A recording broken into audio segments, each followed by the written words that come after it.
The Supreme Court has upheld a controversial congressional map in Texas that means the new district lines can be used in next year's House elections. The new map had been blocked by a lower court, which ruled the Republican-leaning map was racially discriminatory. The state's governor celebrated the high court's decision. He said it makes Texas, quote, officially and legally more red. I want to bring in CBS News politics reporter Melissa Quinn. All right, Melissa, so let's break down this decision for our viewers. Why was there so much controversy from the lower court's ruling around this map? And how did the lower court come to their conclusion versus how the Supreme Court came to theirs? Well, in that three-judge district court decision just a few weeks ago, the judges split 2-1 and ultimately found that Texas's map was an unconstitutional racial gerrymander.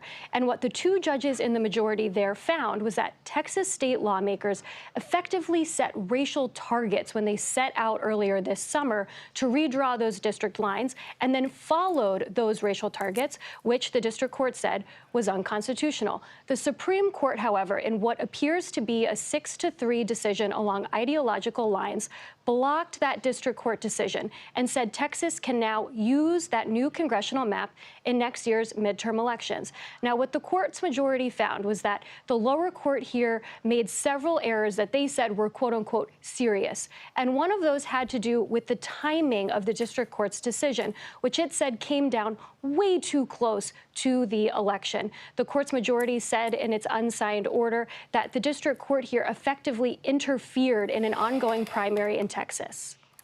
All right, so let's talk about California, where, as you know, there has been a challenge in lines that were redrawn following this decision to redraw maps in Texas. So could we see that case wind up going to the Supreme Court? I think we potentially could. There has already been a legal challenge that has been filed against those new lines in California. But I don't think that we should expect to see a different outcome in California, just like we've seen here in Texas. That is to say, I think if this ultimately does get up to the Supreme Court and the court does intervene, it's likely that California will be able to use their new lines as well. All right, Melissa, always great to have you. Thank you very much. Thank you.